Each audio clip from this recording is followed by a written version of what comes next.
Bueno, bienvenidos de nuevo al Seminario Bíblico Coram Deo. Estamos en la recta final de la asignatura, nos encontramos en la clase número 8 y apenas nos restan 2 clases más para terminar. Y hoy vamos a estar viendo las consideraciones finales sobre la tarea evangelística. Como sabéis, en las clases pasadas hemos estado hablando de qué es el evangelismo, cómo evangelizar, qué es el evangelio, qué no es el evangelio, etc. Hoy vamos a dar algunos consejos finales acerca de todo esto. Y también vamos a hablar del que para muchos es el mayor campo misionero. Vamos a introducirnos precisamente con eso antes de ver las consideraciones finales, esos consejos últimos de nuestra labor evangelística.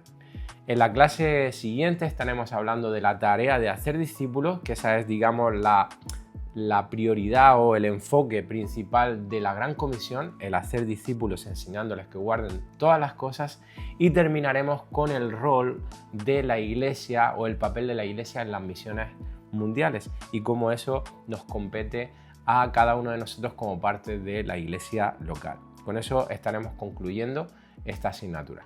Así que sin más, nos adentramos en el mayor campo misionero.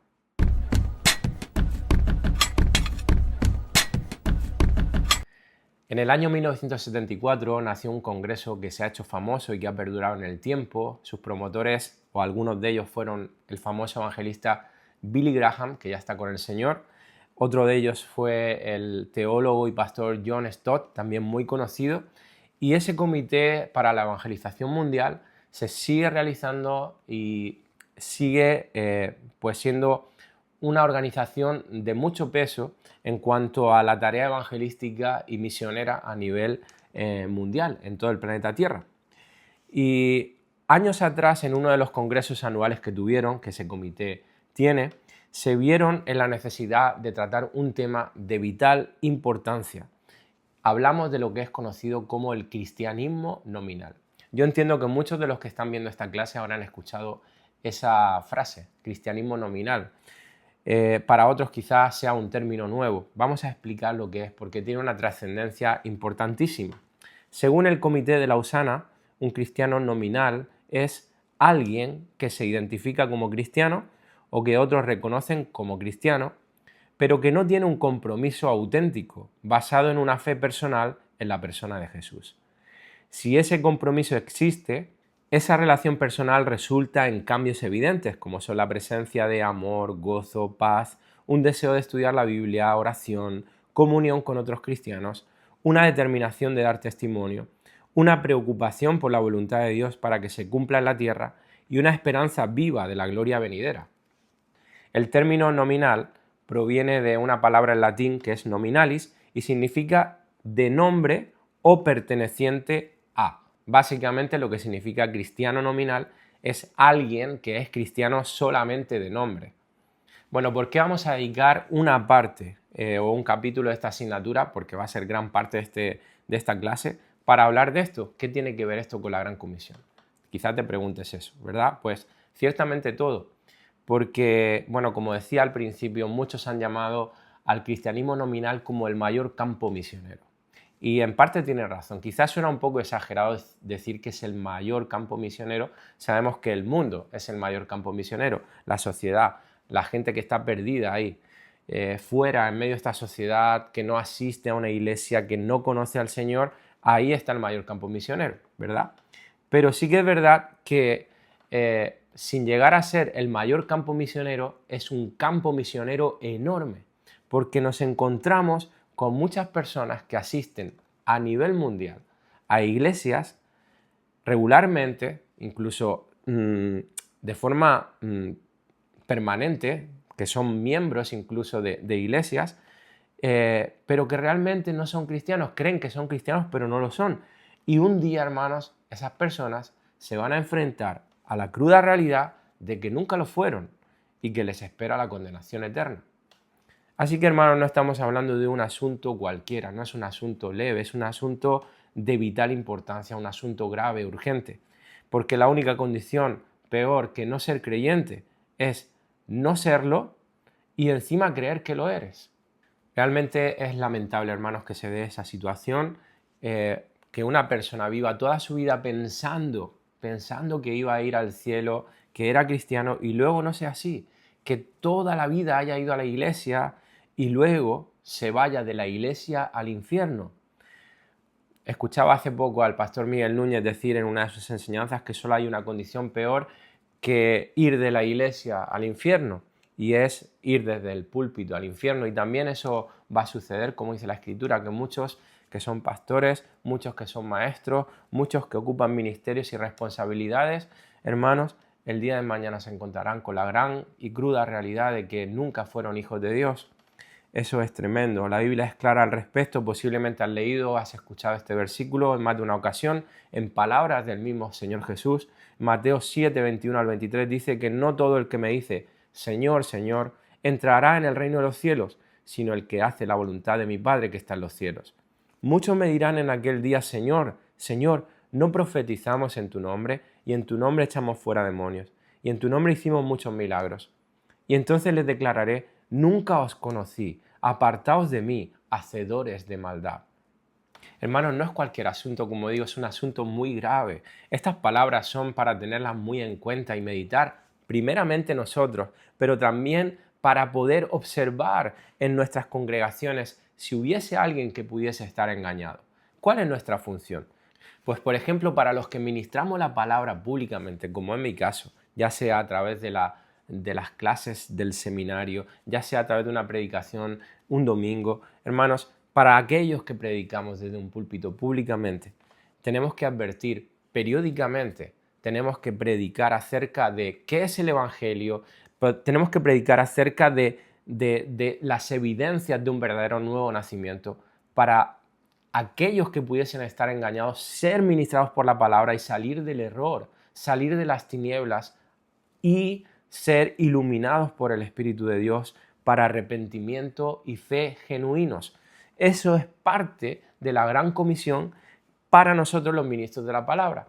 Pero para el resto de la iglesia, quizás para los que no predican desde un púlpito, para los que no predican en grupos pequeños o dando clases de seminario o estudios bíblicos, en la convivencia, hermanos, de unos con otros, cuando nos relacionamos, cuando tenemos conversaciones, cuando observamos la vida de los hermanos, de nuestros supuestos hermanos, tenemos que estar muy atentos y detectar dónde puede ser que haya un cristiano nominal. Es decir, una persona que cree ser cristiano, pero realmente sus frutos no son las de un hijo de Dios. Así que, hermanos, tenemos que estar muy atentos porque quizá estamos predicando el Evangelio fuera y hay alguien dentro de nuestra iglesia que, aun llamándose miembro o que los demás le llamemos hermanos, no es cristiano. Esa persona necesita el Evangelio igual que la persona que está allá afuera.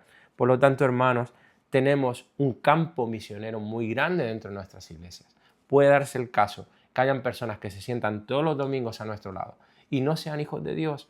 Y tenemos que nosotros, con la ayuda del Espíritu de Dios, poder identificar para traerles el Evangelio a esas personas, para hacerles ver que están engañados, hacérselo ver con amor, por supuesto. Esa es función de toda la iglesia, no solamente de los ministros de la palabra, no solamente de los predicadores, no solamente de los pastores. Esto es una parte muy importante de la Gran Comisión. El apóstol Pablo tuvo que lidiar con algo similar por todas las iglesias, como podemos observar en cada una de sus cartas. ¿Y por qué, hermanos, se da este fenómeno? Sencillamente porque el cristianismo nominal es hijo de la mala predicación del Evangelio, que abunda, por cierto, y de asegurarles a las personas, como ya vimos en clases pasadas, la salvación sin tener ni siquiera evidencias de ella. Dijimos, no se te ocurra, hermano, jamás decirle y asegurarle a alguien de que es salvo, porque eso lo va a demostrar el tiempo, el fruto, se verá la perseverancia en esa vida, si realmente nació de nuevo o no. Por una simple profesión de fe, nosotros no podemos decirle a alguien que es salvo. Podemos decirle, el tiempo dirá, y el tiempo se verá si realmente era sincera esa confesión de fe. El tiempo, la vida de esa persona. Así que no cometamos el grandísimo error de decirle a las personas, y también como padres, hermanos, a nuestros hijos, como dijimos, de que son salvos por hacer una profesión de fe. Dile eso, si realmente han nacido de nuevo, entonces se verá con el tiempo. Hermanos, mucho cuidado. porque al igual que sucede con el catolicismo romano, que aglutina a muchas personas que profesan ser católicos, pero que en realidad ni siquiera lo son, porque para ellos es algo puramente cultural, por haber nacido en una familia católica, pues ya se consideran católicos, es algo cultural. Pues con la expansión del protestantismo, de los evangélicos, de los cristianos evangélicos por todo el mundo, pues muchos se llaman igualmente cristianos evangélicos simplemente porque han nacido en un hogar evangélico o porque están en el contexto de un país en donde hay muchos evangélicos. Es algo también cultural, pero realmente no ha habido un nuevo nacimiento en la vida de esas personas. Así que mucho cuidado, porque muchas personas llevan toda su vida asistiendo a una iglesia evangélica creyendo que lo son y no lo son. Según el Comité de Lausana, existen 5 grupos de cristianos nominales. Primero, alguien que asiste regularmente a la iglesia y adora devotamente, pero que no tiene una relación personal con Jesús como Salvador. En segundo lugar, alguien que asiste a la iglesia regularmente, pero por razones culturales solamente.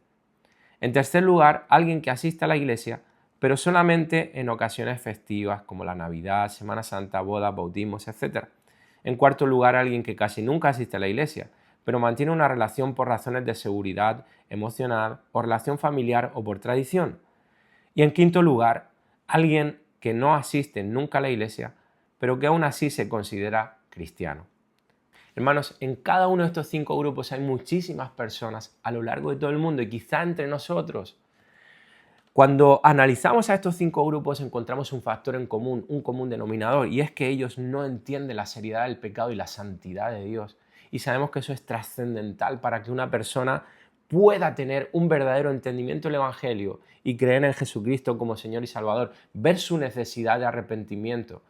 Hermanos, porque si no ponemos al frente la santidad, el merecido castigo y la condenación por nuestros pecados, no hay evangelio. La persona no entiende y se toma las cosas, pues, como se la toman muchos, como una mera religión.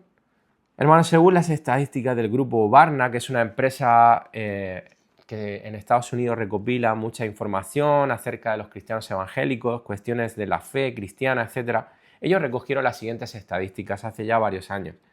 El 94%, es decir, 155 millones de personas adultas, dice creer en Dios, pero solamente 39,5 millones dice haber tenido una experiencia de conversión que llene los mínimos requerimientos. Más de 100 millones de americanos adultos que dicen creer en Dios, entonces no ha tenido un encuentro genuino con Dios. Es una estadística impactante. En segundo lugar, el 80%, es decir, 124 millones de personas, piensa que Cristo es Dios. De estos, solamente el 50%, es decir, 62 millones, afirman que irán al cielo basados en su fe en Cristo. Es increíble. Y por último, de esos 62 millones de americanos adultos que afirman que irán al cielo debido a su fe en Cristo, solamente la mitad puede hablar de una experiencia de conversión que incluye a Cristo como su Salvador personal.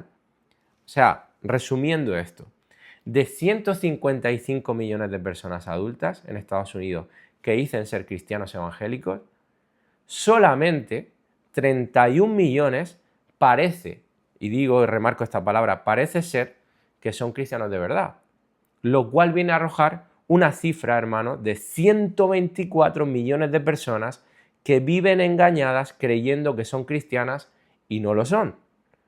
Y aún más, voy más allá, a saber si de esos 31 millones que parecen serlo, ¿cuántos son cristianos de verdad? Si extrapolamos estos números al resto del mundo, entonces vamos a ver la magnitud del problema. De ahí que se le conozca como el mayor campo misionero.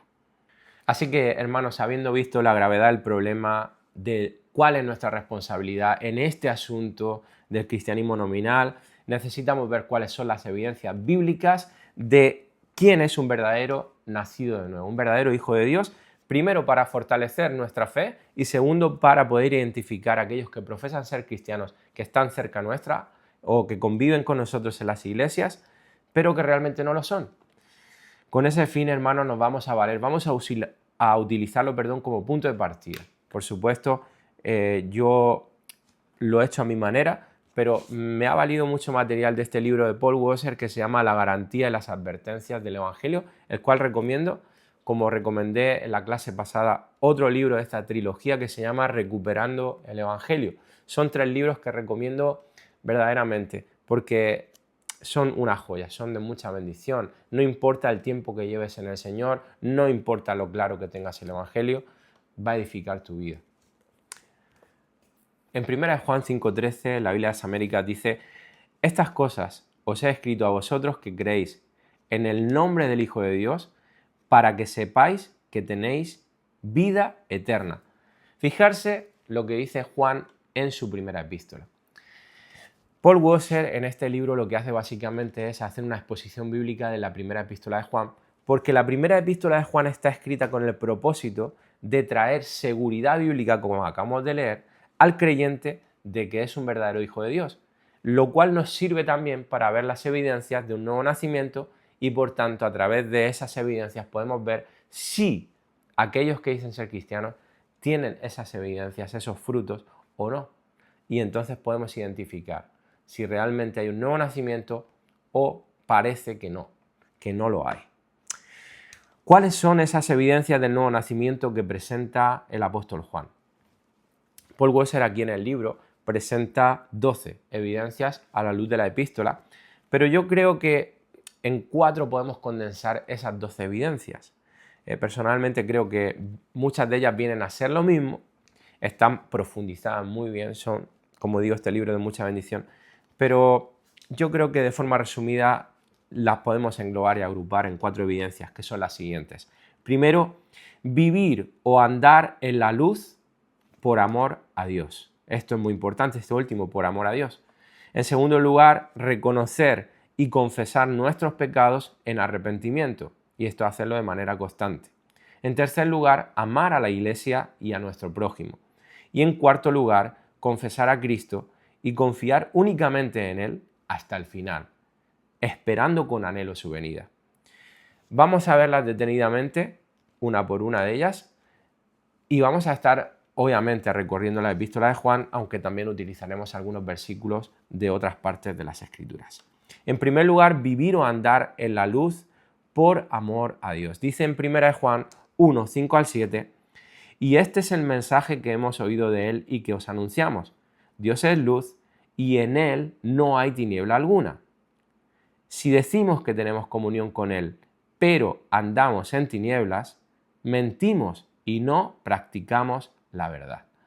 Mas si andamos en la luz, como Él está en la luz, tenemos comunión los unos con los otros y la sangre de Jesús, su Hijo, nos limpia de todo pecado. ¿A qué se refiere el apóstol Juan con vivir o andar en la luz? Creo que está muy claro, pero es vivir en santidad, vivir en obediencia a la voluntad perfecta de Dios, guardando sus mandamientos, guardando su palabra, purificándonos de todo pecado, creciendo en santidad, conformándonos cada vez más a la imagen de Cristo, a su carácter y haciendo todo esto por amor a Él. Dice en 1 Juan 2, 3 al 6, y en esto sabemos que hemos llegado a conocerle, si guardamos sus mandamientos, porque el que dice yo he llegado a conocerle y no guarda sus mandamientos es un mentiroso y la verdad no está en él. Pero el que guarda su palabra, en él verdaderamente el amor de Dios se ha perfeccionado. En esto sabemos que estamos en él. El que dice que permanece en él debe andar como él anduvo. Hay muchas personas que dicen ser cristianos y no viven en santidad. Hermanos, hay personas que desobedecen voluntariamente y sin ningún problema la palabra de Dios. Conocen lo que dice la Escritura y aún así no les importa desobedecerla. Y se siguen llamando cristianos. Es una incongruencia absoluta. Y eso es lo que dice Juan aquí. Eres un mentiroso. Si tú no guardas sus mandamientos, la verdad no está en ti. Tú no has nacido de nuevo. El amor de Dios no se ha perfeccionado. Tú no has conocido el amor de Dios. No has nacido de nuevo. ¿Cómo sabemos que hemos nacido de nuevo? Una primera evidencia es esto, vivir o andar en luz. Vivir de forma constante y creciente, rechazando el mundo y obedeciendo y buscando vivir sometido a Dios. y a su perfecta voluntad. En 1 Juan 2, 15 al 17 dice: no améis al mundo, ni las cosas que están en el mundo, porque si alguno ama al mundo, el amor del Padre no está en él. Porque todo lo que hay en el mundo, la pasión de la carne, la pasión de los ojos y la arrogancia de la vida, no proviene del Padre, sino del mundo. Y el mundo pasa, y también sus pasiones, pero el que hace la voluntad de Dios permanece para siempre. Un verdadero cristiano va a vivir rechazando constantemente todo tipo de inmoralidad, de impiedad, todo tipo de pecado. Es decir, una persona que anda en luz, de forma imperfecta, sí, por supuesto. No somos perfectos, somos pecadores, dice la Escritura que pecamos todos los días, pero es una persona que busca constantemente vivir en santidad y se arrepiente por sus pecados y busca mortificar el pecado, es decir, vivir en dependencia bajo el señorío de Cristo, es decir, someterse a su perfecta voluntad, consciente de que su vida ya no le pertenece a sí mismo, sino que le pertenece a su Señor y Salvador Jesucristo. Pero además un verdadero cristiano rechaza también todas aquellas ideas, pensamientos, filosofías, ideologías, formas de vivir que el mundo promueve, que el mundo aplaude, que el mundo enseña y que son contrarias a la palabra de Dios. Si un supuesto cristiano se encuentra defendiendo todas esas cosas de la sociedad que van en contra de la palabra, que no son bíblicas, como puede ser, por ejemplo, la ideología de género, el sexo libre, qué sé yo, tantas cosas, hermanos, que promueve esta sociedad. Si alguien que profesa ser cristiano se encuentra defendiendo eso, hay razones para pensar que esa persona no ha nacido de nuevo. Ese cristiano profesante debería de preocuparse de que su profesión de fe sea verdadera, porque es muy posible que no lo sea. Y en nuestros días, hermanos, es muy común esto. Tristemente hay muchas personas que viven y dicen ser cristianos y andan abrazando las cosas de este mundo. Aman este mundo y las cosas de este mundo. Lo defienden en contra de lo que dice la Escritura. Pero en nuestros días también es muy común utilizar, hermanos, esa frase o término que yo creo que hemos escuchado tantas veces. Cristianos carnales. Cristianos carnales. ¿Para qué? Para referirnos a supuestos cristianos que llevan vidas que dejan mucho que desear, vidas que realmente pues, están muy carentes de santificación, de madurez, caracterizadas más bien por la mundanalidad. Bueno, en la mayoría de ocasiones, hermanos, no son cristianos carnales, simplemente no son cristianos, son personas que no han nacido de nuevo, su vida no da fruto de arrepentimiento, no hay una verdadera conversión, como bien dijo Jesús, por sus frutos los conoceréis, y a esas personas no dan frutos. Por supuesto, esto no quiere decir que los cristianos no pequen o que tengan mucha necesidad o tengamos mucha necesidad de madurar todavía en muchas áreas de nuestras vidas. Estamos hablando de dos cosas diferentes. Un cristiano carnal nos referimos a una persona que su vida se caracteriza por dar fruto mundano. Es decir, no hay santidad apenas. Prácticamente no hay santidad. En cambio, un cristiano es alguien que lucha con su pecado, que va a meter la pata, que falla todos los días, pero que está luchando y creciendo y va habiendo un crecimiento progresivo en santidad. Pero eso no es un cristiano carnal, es simplemente un cristiano en una relación normal con Cristo, una vida cristiana normal que es progresiva. Un cristiano carnal realmente, como hemos definido, no es cristiano. No es cristiano, no podemos llamar a esa persona cristiano, porque dice serlo, pero su vida es totalmente contraria a lo que la Biblia demuestra de que es un verdadero hijo de Dios. Paul Washer, en el libro que he recomendado, dice lo siguiente: debido a la obra de regeneración y de santificación que lleva a cabo el Espíritu, todo creyente genuino crecerá en la sumisión al señorío de Cristo Jesús y en la semejanza a Él. Esto no significa que todos los creyentes crecen al mismo ritmo o en la misma medida. Esto es muy importante y esto es la realidad, hermanos, es así. Tampoco dice requiere que un creyente muestre evidencia del progreso en cualquier momento. Aún los creyentes más sinceros caerán en periodos de carnalidad, en pensamiento, en palabra y en hecho. Lo que significa es que a lo largo de la vida del creyente, a lo largo de toda su vida, va a haber crecimiento visible en la sumisión al señorío de Cristo, en hacer las obras de justicia y en llevar fruto. Por eso, aquellos que de verdad han creído en Cristo para salvación, pueden obtener una mayor seguridad de su salvación, no solo al examinar su experiencia de conversión a la luz de las Escrituras, sino también al examinar minuciosamente sus vidas a partir del momento de su conversión. Aunque todos los creyentes están sujetos a muchos fracasos y pueden caer ante la menor tentación, su determinación a continuar en la fe y en su gradual y progresiva santificación son grandes evidencias de su salvación, las que le proveen una base sólida para su seguridad. Entiendo, hermanos, que es un párrafo un poquito largo, pero no tiene desperdicio y es una gran realidad, y quería puntualizar esto, hermanos, con referente a esto que estamos diciendo de cristianos carnales.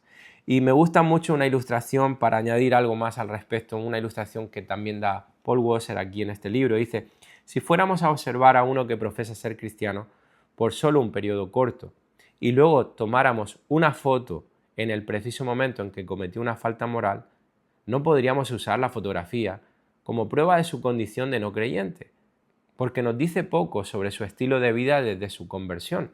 Sin embargo, si siguiéramos al mismo que profesa ser cristiano por varios años, con una cámara digital que graba siempre, podríamos entonces reunir amplia evidencia para argumentar en contra o a favor de su confesión de fe. Si él fuera de verdad un cristiano, aún no veríamos una vida perfecta libre de pecado, sino que veríamos una vida que ha cambiado y que sigue cambiando de modo gradual y cada vez mayor en conformidad con la naturaleza y la voluntad de Dios. La debilidad sería evidente, las batallas se habrían ganado con dificultad y el progreso a menudo sería 3 pasos hacia adelante y 2 hacia atrás. No obstante, durante todo el curso de su vida cristiana habría pruebas visibles de una conformidad cada vez mayor con la naturaleza y la voluntad de Dios. Bueno, yo creo que está muy claro, no voy a añadir más en este primer punto, o mejor dicho, en esta primera evidencia de un nuevo nacimiento, y estos párrafos, estos fragmentos del libro de Paul Washer son una verdadera joya que nos traen mucha claridad al respecto de esto que estamos hablando. Vamos a pasar a la segunda evidencia bíblica de nuevo nacimiento, que hemos dicho que era reconocer y confesar nuestros pecados en arrepentimiento. En 1 Juan 1, 8 al 10 dice: si decimos que no tenemos pecado, nos engañamos a nosotros mismos y la verdad no está en nosotros. En cambio, si confesamos nuestros pecados, Él es fiel y justo para perdonarnos los pecados y para limpiarnos de toda maldad. Si decimos que no hemos pecado, le hacemos a Él mentiroso y su palabra no está en nosotros. Hermanos, un cristiano verdadero reconoce que es un pecador. Es alguien humilde que conoce su condición, sabe que es un gran pecador, pero que tiene un gran Salvador. Es alguien que sabe que todos los días va a cometer pecados y va en arrepentimiento delante del Señor a confesar sus pecados y a pedirle que el Señor le muestre a aquellos que aún no conoce, porque sabe que hay muchas cosas que aún él no puede ver, pero que ahí están y que seguro que le ha fallado a su Señor. Pero sabe que Dios es un Dios lleno de misericordia y gracia, que perdona. El cristiano verdadero, su actitud es la de alguien que quiere darle muerte al pecado, a todo pecado en su vida por amor al Señor Jesús. Un verdadero cristiano, hermanos, a pesar de haber caído, no va a tratar con liviandad su pecado, sino que se va a esforzar y lo va a odiar de manera progresiva, lo va a confesar al Señor y le va a pedir su ayuda para poder crecer en santidad. Dice Mike McKinley: para alguien que ha nacido de nuevo, aunque el pecado puede proporcionarle un momento de placer y disfrute, después se encuentra plagado de sentimientos de arrepentimiento, decepción y vergüenza. Si un verdadero seguidor de Jesús se enreda en el pecado, al final tendrá un momento, como el que tuvo el hijo pródigo en la pocilga, en el que llegará a odiar su pecado. El cristiano no crece indefinidamente en amor por el pecado, sino que lo odia a medida que pasa el tiempo. Hermanos, esto es así, esta es la realidad, esto es fruto de un verdadero nuevo nacimiento, de alguien que verdaderamente ha nacido de nuevo y es un hijo de Dios. Además, hermanos, un cristiano verdadero es alguien que persevera hasta el último día de su vida arrepintiéndose de sus pecados. Es alguien que todos los días confiesa y pide perdón al Señor por sus pecados. Dice Paul Washer, nuevamente: algunos han concluido que el crecimiento del creyente en la santidad resultará en una disminución de la necesidad de confesar el pecado. Pero en realidad, es todo lo contrario. Conforme el creyente crece en santificación, experimentará una mayor libertad del poder del pecado y andará en una mayor victoria. Claro que sí. Pero, al mismo tiempo, desarrollará una comprensión más sagaz de la santidad de Dios y una sensibilidad más aguda hacia el pecado en su vida. Por ello, su vida se caracterizará por quebrantos más profundos y confesión intensa. El santo que es maduro vivirá en una mayor santidad que el recién convertido. Pero la tristeza por el pecado y la profundidad y la frecuencia de su confesión excederá la de un bebé en Cristo. Esto es solo porque la santidad de Dios y su propio pecado son realidades cada vez más grandes para él. Bueno, del mismo modo, en el lado contrario, podríamos decir que una falsa conversión, un falso cristiano, se caracteriza justo por lo contrario, por alguien al que le cuesta confesar su pecado, reconocer su pecado, en donde hay dureza de corazón, hay orgullo y hay un trato liviano al pecado cuando peca. Una vida sin confesión genuina. Así que, hermanos, esta es la segunda evidencia, el segundo fruto que tiene que darse en alguien que verdaderamente ha nacido de nuevo. Pasamos a una tercera evidencia, que es amar a la Iglesia y amar a nuestro prójimo. Dice en 1 Juan 2, 9 al 11, el que dice que está en la luz y aborrece a su hermano, está aún en tinieblas. El que ama a su hermano permanece en la luz y no hay causa de tropiezo en él. Pero el que aborrece a su hermano está en tinieblas y anda en tinieblas y no sabe a dónde va, porque las tinieblas han cegado sus ojos.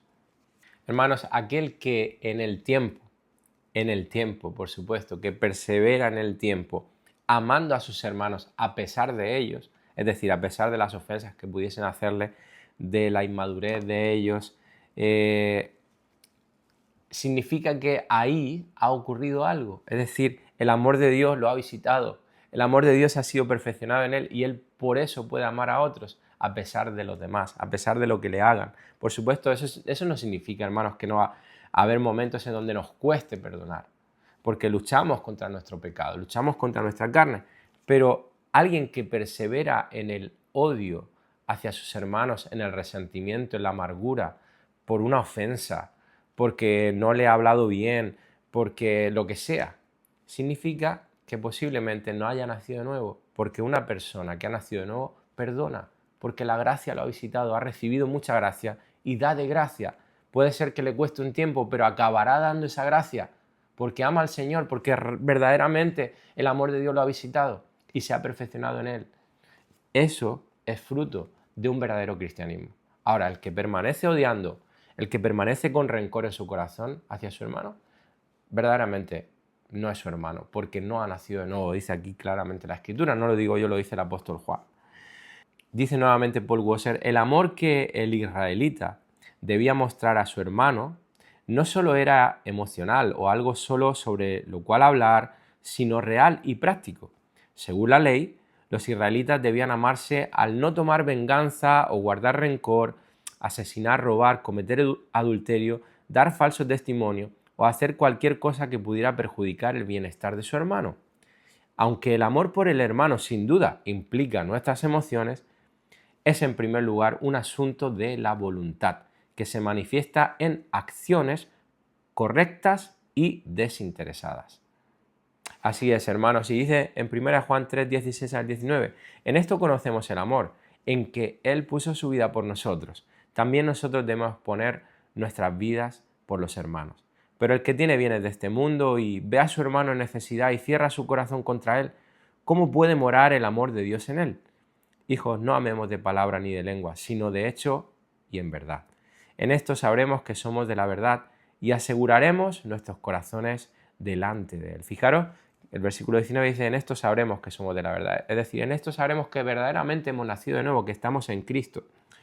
Hermanos, tan importante es esto que el mismo Jesús le dijo a sus discípulos en ese famoso discurso que dio en el aposento alto antes de la crucifixión, que el mundo conocería que ellos eran sus discípulos por el amor que tuviesen los unos por los otros. Juan 13:35.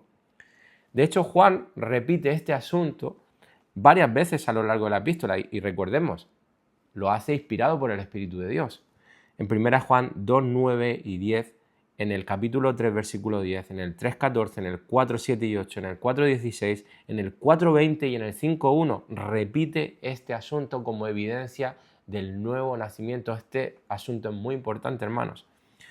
Dice Paul nuevamente, cuando vemos en la Escritura la hostilidad del hombre caído hacia el pueblo de Dios, podemos entender con más claridad por qué el amor por los hermanos es una prueba tan importante en la conversión. El hombre natural no puede amar a Dios ni a su pueblo. Por supuesto, como he dicho y recalco, hermanos, este amor no va a ser perfecto, va a tener altibajos, va a necesitar de madurez, de continuo crecimiento, pero va a haber un progreso, al igual que todo en nuestra vida cristiana necesita ese progreso y crecimiento. Por cierto, muchas veces nos vamos a encontrar situaciones, vamos a ser conscientes de debilidades dentro de nuestras congregaciones. Las iglesias no son perfectas, no existe la iglesia perfecta, ninguna iglesia es perfecta y ninguno de los que son parte de la iglesia de Cristo somos perfectos, hermanos. Pero ¿qué hacemos cuando nos encontramos con esas imperfecciones? ¿Qué hacemos al respecto? ¿Respondemos con amor? ¿Buscamos el perfeccionamiento de la esposa de Cristo, la madurez? ¿O abandonamos el barco, nos vamos y tiramos la toalla? Y encima acusamos. ¿Qué estamos haciendo, hermano? Mostremos verdaderamente que somos hijos de Dios, amando a la iglesia, amando a nuestros hermanos. El amor, por supuesto, del cristiano no se limita a la iglesia, sino también al prójimo.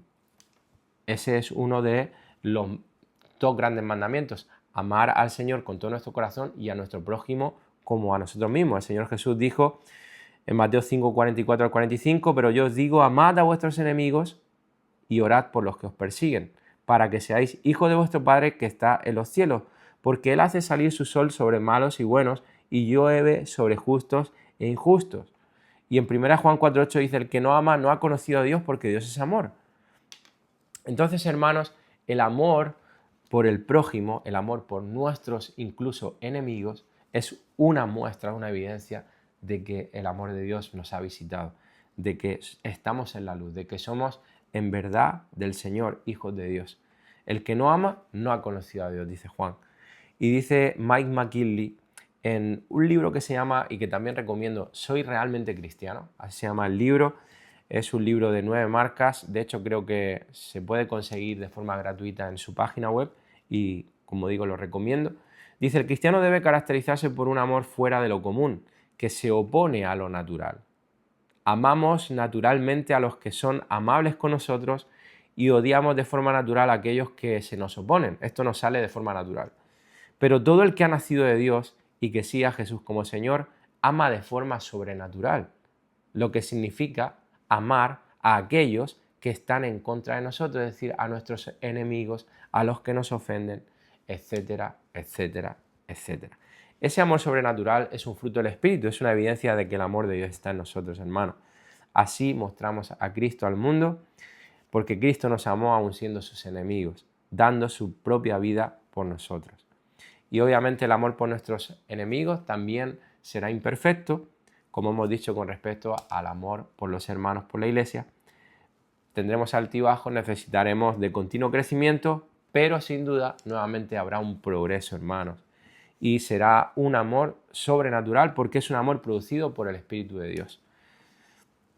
Así que, hermanos, si alguien dice ser cristiano y solo ama a quien lo ama, pero enseguida se llena de rencor, amargura, resentimiento, odio, venganza hacia todo aquel que le muestra menosprecio, que no le saluda, que le ofende, etcétera, etcétera, pues posiblemente esa persona no sea un hijo de Dios, como dice aquí la Escritura.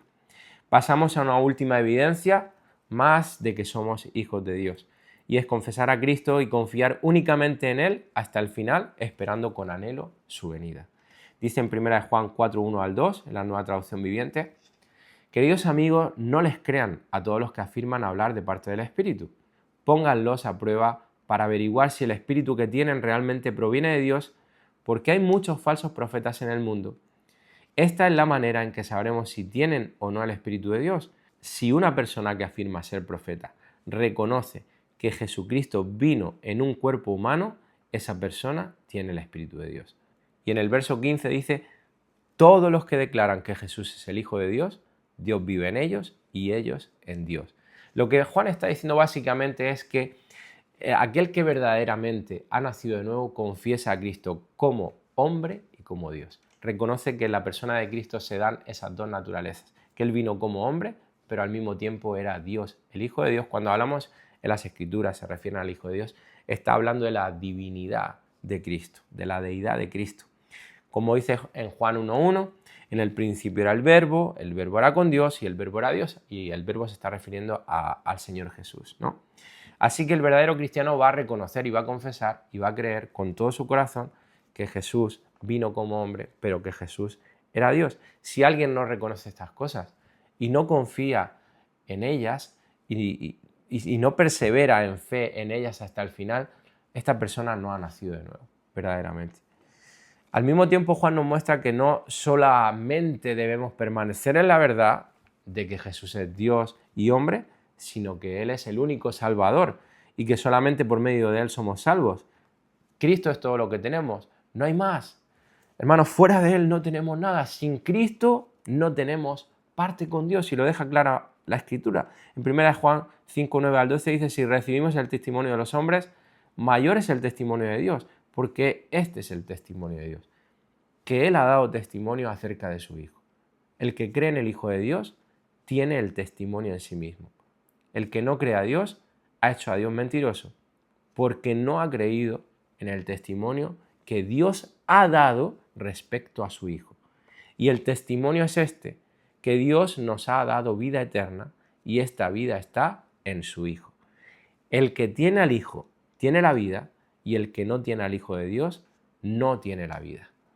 Por supuesto, esta perseverancia o permanencia de nuestra fe en Cristo y confianza en Él como Señor, como Salvador, como Dios hecho hombre, hermanos, tiene que ir acompañada de un anhelo por su venida.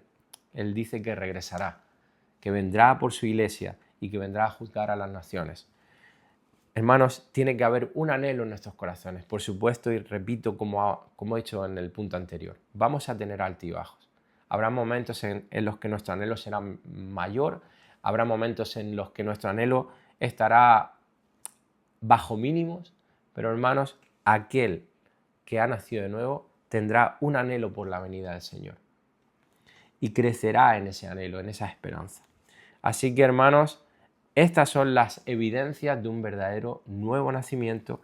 No ignoremos estas cosas y no ignoremos que cada domingo puede darse el caso de que en nuestras iglesias nos estemos sentando con personas a las que llamamos hermanos que realmente no lo son.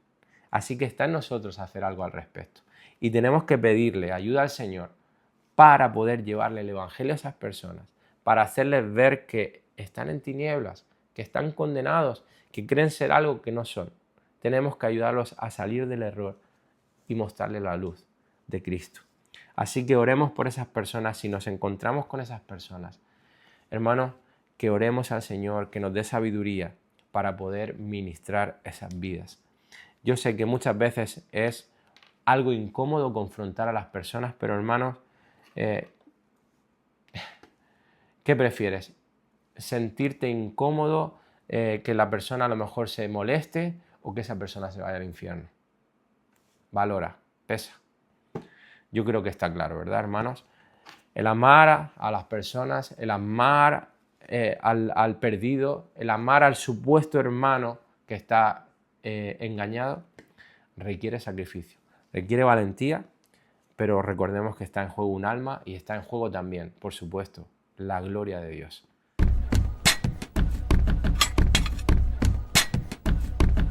Bueno, entramos en la parte final de la clase. Me gustaría concluir esta clase dando unas últimas y breves consideraciones para tener en cuenta en nuestra labor evangelística. En primer lugar, hermanos, necesitamos ser intencionales y estratégicos en nuestro evangelismo. ¿Qué quiere decir esto? No nos estamos contradiciendo. Sabéis que en clases pasadas dijimos que no se trata de nuestras estrategias humanas, el éxito en el evangelismo, el éxito en ganar almas, porque el poder de Dios es el que convence de pecado. Es el Señor el que trae a las almas hacia Él. Nosotros predicamos el evangelio, pero el que produce la salvación en las vidas es el Señor. Solamente Él, no nuestras estrategias. No, hermanos, se trata de nosotros. las salvaciones del Señor. Por tanto, cuando hablamos de ser intencionales y estratégicos, no estamos hablando de eso. Nos estamos refiriendo a que tenemos que vivir de forma intencional la Gran Comisión, vivir de forma intencional siendo evangelistas, misioneros. Y cuando hablamos de ser estratégicos, nos referimos a vivir con una vida organizada y planificada, de tal manera que llevemos a cabo este aspecto de la Gran Comisión como es el evangelismo. De forma intencional, de forma planificada, estratégica. Y esto es lo que observamos cuando vemos a los apóstoles, cuando vemos la vida de Cristo, por ejemplo. Vemos que Él fue estratégico en todo lo que hizo, siempre en obediencia al Padre, guiado por el Padre, guiado por el poder del Espíritu. Él no daba lugar a la improvisación, sino que cada una de sus obras eran dirigidas por el Padre en el poder del Espíritu. Es decir, Jesús tenía un plan y ese plan lo llevó a término. Y así, hermanos, es que tenemos que hacer nosotros, tenemos que imitar a Cristo también en esto. ¿Cómo podemos ser intencionales y estratégicos en nuestro evangelismo? Bueno, hay básicamente 3 cosas que podemos hacer. En primer lugar, identificar y eliminar las barreras al evangelismo que acechan nuestras vidas. En segundo lugar, convertir conversaciones comunes en puentes para presentar el evangelio. Y en tercer lugar, planificar nuestras vidas por el bien del evangelio. Vamos a desarrollar estos puntos de forma breve. En primer lugar, hemos dicho que es identificar y eliminar las barreras al evangelismo que acechan nuestras vidas. Bueno, no toda etapa en la vida de una persona es igual, a veces los hijos, el trabajo, una enfermedad, etc. El caso es que no siempre disponemos del mismo tiempo, de las mismas oportunidades, de la misma disponibilidad. Cada etapa de la vida tiene sus retos, por supuesto, y hay ocasiones en las que eso nos lleva a menguar nuestra labor evangelística o incluso a anularla por completo. No lo estamos haciendo. Bueno, en esos casos tenemos que ser honestos y evaluar si realmente es por circunstancias o por qué está ocurriendo que yo no estoy evangelizando lo que debo o simplemente no lo estoy haciendo. Porque muchas veces, hermanos, el corazón humano es muy engañoso y muchas veces es que nosotros mismos nos convencemos y nos autoexcusamos para no hacer la labor evangelística, para no llevar adelante la gran comisión que se nos ha encomendado. Así que tenemos que preguntarnos con honestidad en oración, con la ayuda del Espíritu Santo, ¿por qué no estoy compartiendo mi fe? ¿Por qué no estoy predicando el Evangelio en esta época de mi vida? Y hay algunas preguntas que pueden ayudarnos para evaluar con honestidad el por qué. En primer lugar, ¿te sientes motivado para compartir el Evangelio? Sé sincero, ¿te sientes motivado a predicar el Evangelio? ¿Te levantas en las mañanas, a lo largo de las semanas? ¿Hay un deseo en ti de predicar el Evangelio, de salvar a los perdidos? ¿Tienes carga por ellos? ¿Deseas hacer lo que Jesús te pidió que hicieras? Si eres sincero, pues te darás cuenta que quizá el problema a lo mejor no es tanto la disponibilidad en esta etapa de tu vida, los supuestos obstáculos, sino simplemente que no hay un deseo en tu corazón. Si es así, arrepiéntete. Si es así, hermanos, que se da en nuestras vidas, arrepintámonos. Pidámosles al Señor que ponga ese deseo en nuestros corazones, porque eso no es algo normal para un cristiano. En un cristiano tiene que estar el deseo de llevar el Evangelio a los perdidos. Ese quizás sea el verdadero problema y no tanto el hecho de que no podamos hacerlo. Como dice en un recurso de 9 marcas, el Ministerio 9 marcas, lo creas o no, cuando se trata de evangelizar, el factor más importante no es cuánto sabemos, y no es si somos introvertidos o extrovertidos, si tenemos muchos amigos no cristianos o muy pocos. En definitiva, lo más importante en el evangelismo es tener un deseo correcto por el evangelismo. El deseo y la motivación son tan importantes porque no solo determinan si compartimos el evangelio, sino también cómo lo hacemos. Si no deseo compartir el evangelio, pues no lo voy a hacer, incluso si tengo las oportunidades o incluso si estoy capacitado. Una segunda pregunta que podríamos hacernos es: ¿estás preparado para evangelizar o te sientes incapaz? Con preparado nos referimos a si somos capaces de presentar el Evangelio con sencillez, con claridad, como hemos estado haciendo en clases pasadas. Esa es la intención, el propósito, ayudaros a que podáis presentar el Evangelio de una forma sencilla y también de una forma profunda. Pero aún después de haber meditado, estudiado las clases, haberlas visto, ¿crees que te sientes capaz, que no, que es posible para ti compartir el Evangelio? Bueno, si te sientes incapaz, estás haciendo algo al respecto, has pedido ayuda, has venido a preguntar, ya sea a mí, al pastor, a un hermano maduro, a un líder, que te pueda ayudar quizá a poder llevar esa teoría a la práctica, pues hermano, no lo dejes. Como bien dice el refrán, hace más el que quiere que el que puede. Pregunta número 3. ¿Estás disponible para evangelizar? ¿Busca relacionarte con gente que no conoce a Dios? Si solamente te encuentras rodeado de cristianos, pregúntate de qué manera podría tener contacto con personas que no conocen al Señor. Eso es muy importante. Pregunta número 4. ¿Tienes temor de evangelizar? Bueno, como sabéis, hermanos, en la vida una de las cosas más paralizantes es el temor. El temor nos paraliza, nos frena, nos mantiene sin hacer lo que debemos de hacer, nuestras responsabilidades. Muchas veces, hermanos, pasa esto con el evangelismo. No evangelizamos porque tenemos temor al rechazo, temor a la crítica, a la burla. Hermanos, ponemos mil excusas para no hacerlo en el fondo posiblemente sea que tengamos temor a hacerlo, temor al hombre. Hermanos, no tenemos que tener temor a los hombres, sino temor a Dios. ¿Quiénes son los hombres? ¿Quiénes son los hombres? ¿Quiénes somos nosotros? Hermanos, al que verdaderamente tenemos que temer es a Dios. Él es el creador soberano de todas las cosas. Y si así es, hermanos, si estamos teniendo temor, miedo de evangelizar, vengamos ante Dios con sinceridad, expongámosle esa debilidad, expongámosle nuestro temor y pidámosle perdón al Señor, arrepentimiento, que nos dé la valentía, que nos ayude, que nos dé el denuedo para hacerlo, que ponga palabras. Recordemos, hermanos, que esta labor no es en nuestras fuerzas, sino las fuerzas del Señor. Con la ayuda del Espíritu es que podemos ser testigos. Amén. Así que, si estamos primero motivados, segundo preparados, tercero disponibles y cuarto sin temor para evangelizar, pues entonces seguro que vamos a tener oportunidades de hablarle a personas acerca de Cristo. Lo cierto es que una vida cristiana saludable, una vida cristiana madura, una vida llena del Espíritu Santo, entre otras muchas cosas, va a tener como resultado natural pues ser una vida intencional y estratégica en la predicación del Evangelio. Bien, hace un momento hemos dicho que eran 3 cosas las que básicamente teníamos que hacer para ser intencionales y estratégicos en nuestra labor evangelística. Y una segunda era convertir conversaciones comunes en puentes para presentar el Evangelio. Es decir, derivar una conversación común en una conversación que nos lleve a la presentación del Evangelio. Esto es fundamental en el evangelismo. Necesitamos anticipar conversaciones, necesitamos estar atentos a posibles puertas que se abran en esa conversación para en ese momento introducir el Evangelio o llevar esa conversación al Evangelio.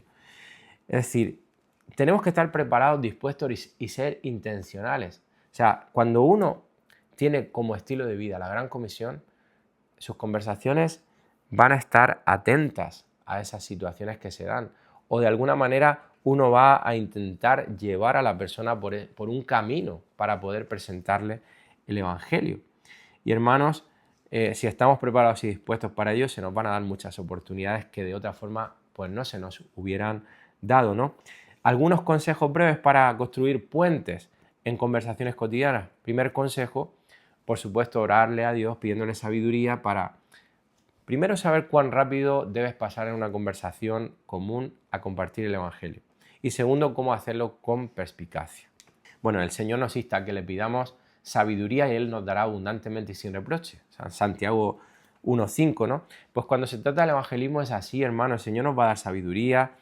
Cada persona, cada encuentro, cada conversación va a ser diferente y necesitamos la sabiduría de Dios para saber cómo abordar las conversaciones y cómo llevarlas de camino al evangelio. Bueno, algunas personas las veremos alguna vez y tendremos posiblemente esa oportunidad nada más de presentar el evangelio. Y en otros casos pues tendremos relaciones en nuestro trabajo, con nuestra familia, en donde tendremos muchas más conversaciones, pero no nos relajemos, porque a veces tendemos a relajarnos por el hecho de que, bueno, mañana lo voy a ver, lo voy a seguir viendo y al final voy demorando el presentarle el Evangelio y uno no sabe cuándo esa persona va a partir.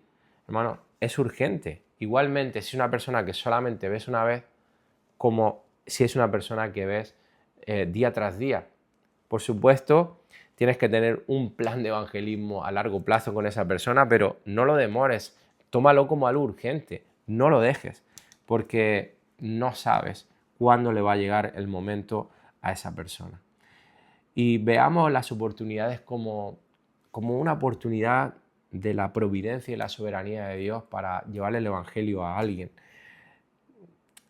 Yo reconozco, y esto yo creo que le pasa a todos los cristianos, que hemos tenido ocasiones en donde nos hemos dado cuenta que Dios nos ha puesto ahí una oportunidad y que las hemos desaprovechado. Y luego uno se siente mal y dice, Señor, perdóname por haber sido necio, por haber tenido temor, por haberme dado vergüenza, haber desaprovechado esta oportunidad que tú me has puesto, Señor. Que la próxima ocasión no ocurra. Le pedimos perdón al Señor y adelante, hermanos.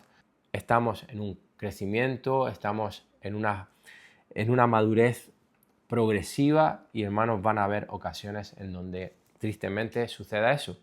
Pero también, pues, podremos contar, ¿no?, de momentos en los que hemos aprovechado esas oportunidades y nos gozaremos.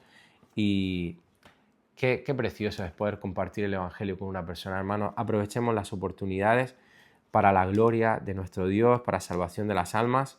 Bueno, un segundo consejo, hermanos, para construir puentes en conversaciones cotidianas es sembrar semillas con nuestras palabras y con nuestros hechos. Que seamos testimonio de lo que estamos diciendo, porque si no, mejor que nos callemos la boca. Porque como se suele decir, ¿no?, y es sabiduría popular, nuestros hechos muchas veces dicen más que nuestras palabras, ¿verdad? Entonces, hermanos, que nuestro testimonio respalde nuestras palabras, que vayamos sembrando con nuestras palabras. Por supuesto, no debemos de dejar de predicar el evangelio y sembrando semillas para poder llevarle el evangelio a esa persona, y al mismo tiempo sembrando esas obras que dan testimonio de que hemos sido regenerados, de que somos hijos de Dios, de que somos una nueva criatura. Amén. Colosenses 4, 5 al 6 dice: andad sabiamente para con los de afuera, aprovechando bien el tiempo, que vuestra conversación sea siempre con gracia, sazonada como con sal, para que sepáis cómo debéis responder a cada persona. Básicamente eso es lo que estamos diciendo, hermanos. Eso es lo que tenemos que intentar hacer en cada conversación, en cada relación que tengamos. Oremos por sabiduría para saber cómo responder en cada momento, dirigiendo todo a Cristo, hermano. Seamos perspicaces, audaces y dejemos, por ejemplo, que en nuestro trabajo rápidamente la gente sepa que somos cristianos. Bueno, simplemente en una conversación donde se hable de qué hiciste el fin de semana, o te pregunten qué has hecho, pues le puedas decir pues que fuiste con tu familia a la iglesia, y ahí surge la conversación. Ah, es que vas a la iglesia, ¿a qué iglesia vas? Y por ahí podemos entrarles, por ejemplo. Tantos ejemplos de tantas cosas. En los apuntes de la lección os voy a dejar ahí algunas ayudas o algunos ejemplos de preguntas o cosas que podemos utilizar en las conversaciones comunes para poder pues tender esos puentes para predicar el evangelio, para presentar el evangelio. No es que tengamos que hacerlo exactamente con esas preguntas como si fuera un método, pero para que captemos un poco la manera en que podríamos hacerlo.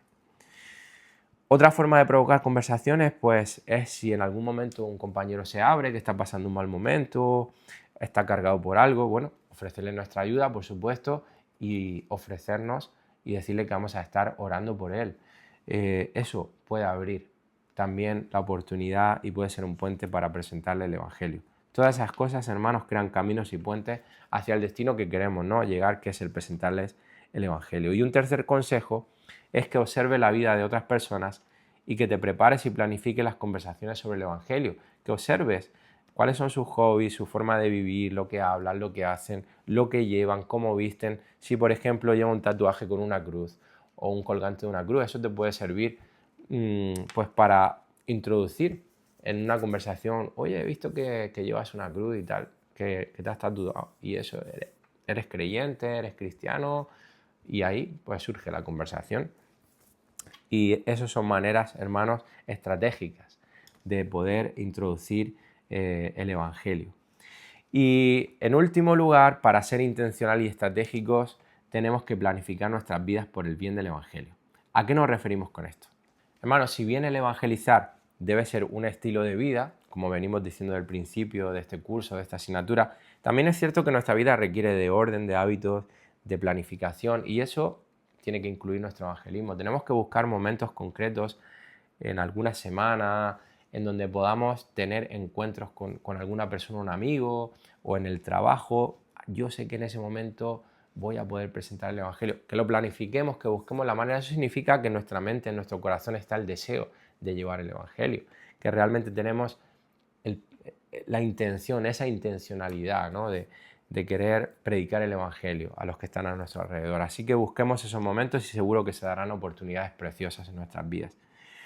Unos consejos más para ir terminando es que, por supuesto, pongamos todo en oración, que le pidamos a Dios sabiduría para saber cómo responder, para que nos dé compasión por los perdidos, para que quite el temor en nuestras vidas, para que nos dé valor para hablar, que también presentemos a aquellos que están llevando el evangelio por todo el mundo y que también en la medida de lo posible, en nuestras posibilidades económicas, pues apoyemos a labores evangelísticas o misioneras. Un consejo más también muy práctico, pues que llevemos folletos evangelísticos tratados para darlo en ese tipo de conversaciones que podamos tener, o regalemos Biblias, que tengamos Biblias o Nuevos Testamentos para regalar, o a veces libros, recursos, literatura cristiana que presente el Evangelio, libros pequeñitos. Por ejemplo, Paul Washer tiene uno que se llama El Evangelio de Cristo. Hace poquito tuvimos un recurso en nuestra iglesia, un libro de Eber Torres que hablaba sobre la Navidad. No recuerdo el título bien, si era La verdadera Navidad, pero que era un recurso muy bueno para regalar a alguien. Yo, por ejemplo, tuve la oportunidad de regalárselo a un familiar estas Navidades. Recuerdo que en una ocasión también a mi peluquero le regalé un libro cristiano, en esa relación que ya de años de estar yendo allí, pues se dio la oportunidad y le regalé un libro cristiano, y ojalá que algún día pues sirva para que él conozca al Señor. Por supuesto, uno tiene que buscar no solamente darle el libro, si está esa relación periódica, constante, pues presentarle el evangelio nosotros mismos, pero aprovechar todos los recursos que están a nuestra disposición. Amén. Dios se puede utilizar de cualquier cosa para traer a una persona a sus pies. Y por último, hermanos, aunque muchos de los que estáis viendo estas clases o leyendo las lecciones, pues que quizá habéis tenido esta experiencia de haber sido rechazados, de ser menospreciados, de que no os quieren escuchar. Bueno, en la mayoría de ocasiones recordemos, hermanos, que va a ser así, que vamos a recibir el rechazo de las personas. La Biblia es clara, el Señor Jesús nos advierte de que así va a ser, pero no debemos dejar de hacerlo y deberíamos de esperar esto, pero que eso no nos condicione, que no nos desanime, que no nos lleve a bajar los brazos, que no dejemos de hacer lo que debemos de hacer. Me gusta lo que dice John Stott. Dice, evangelizar no significa ganar conversos, sino anunciar las buenas nuevas, independientemente de los resultados. Tenemos que recordar esto, hermanos, porque esta es la realidad. Nuestra motivación primaria no debe de estar en el hombre y en los resultados, sino en Dios, en que Dios sea glorificado. Y Él es glorificado cuando nosotros predicamos el Evangelio, las buenas noticias con claridad, sin temor y en dependencia del Espíritu Santo. En cuanto a los resultados, eso depende del Señor. Y bien escribió Pablo y dijo lo siguiente en 2 Corintios 2:16. Para los que se pierden, somos un espantoso olor de muerte y condenación, pero para aquellos que se salvan, somos un perfume que da vida. Hermanos, recordemos, la salvación está en las manos de Dios, Él es soberano. Y como dice Mark Dever, y ya con esto concluyo, no fallaremos en nuestra evangelización si finalmente anunciamos el evangelio a alguien que no es posteriormente convertido. Pero sí fallamos si no declaramos fielmente el evangelio. Así es, hermanos, así que tomemos estas consideraciones muy en serio y recordemos también lo que hemos visto al principio de la clase acerca de ese gran campo misionero que es el cristianismo nominal. Tenlo en cuenta, pídele al Señor que te use para poder ser luz a alguien que quizá, como hemos dicho, esté compartiendo silla contigo domingo tras domingo en la iglesia. O quizá esté en tu propia familia y quiera ser cristiano y no lo es. Hermanos, que el Señor nos use para traer luz a esas personas. Eso es la gran comisión también. Amén. Sin más, que el Señor os bendiga.